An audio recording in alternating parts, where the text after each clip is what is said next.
Alam ng Diyos kung ano ang nasa ating isip.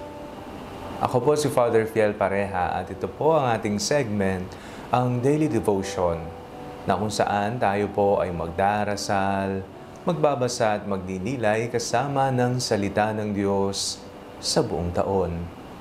Manalangin tayo. Sa ngalan ng Ama, ng Anak at ng Espiritu Santo. Amen.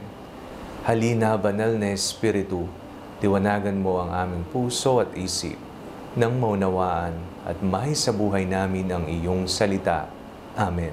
Our Bible passage for today is from the book of Psalms, chapter 94, verses 5 to 11, and I read it for you. They crush your people, O Lord, and afflict your heritage.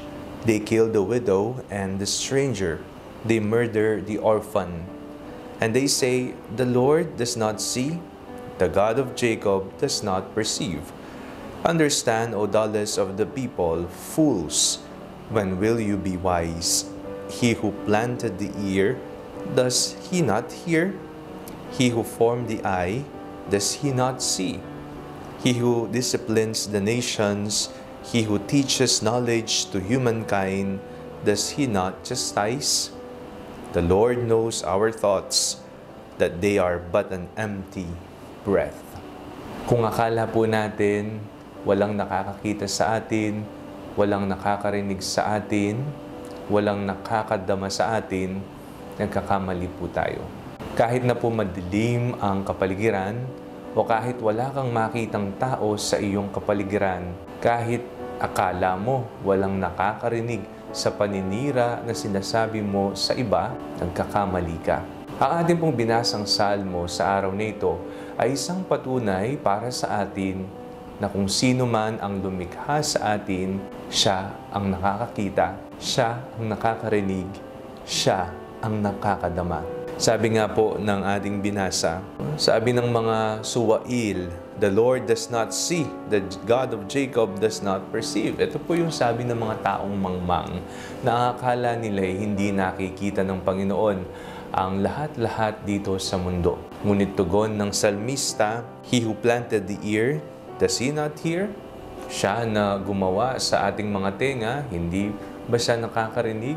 Ang dugtong pa'y siya na bumuo sa ating mga mata, hindi ba siya nakakakita? He who disciplines the nations, he who teaches knowledge to humankind, does he not chastise? Sa makatuwid, ang Diyos ang nakakaalam unang-una sa lahat. No? Sabi nga sa ibang sipi ng Biblia, the Lord knows us bago pa man tayo nilikha sa sinapupunan ng ating ina. Kaya naman po, ito po'y isang panawagan sa atin na maging tapat sa ating sinasabi, maging mapagmahal sa ating mga nakikita, at maging sensitibo sa ating nadarama. Sapagkat ang Panginoon ang unang nakakaalam sa lahat ng bagay dito sa mundo. Huwag sana po tayong magbulag-bulagan, huwag tayong magbingi-bingihan, at magkaroon sana tayo ng pakialam sa bawat isa.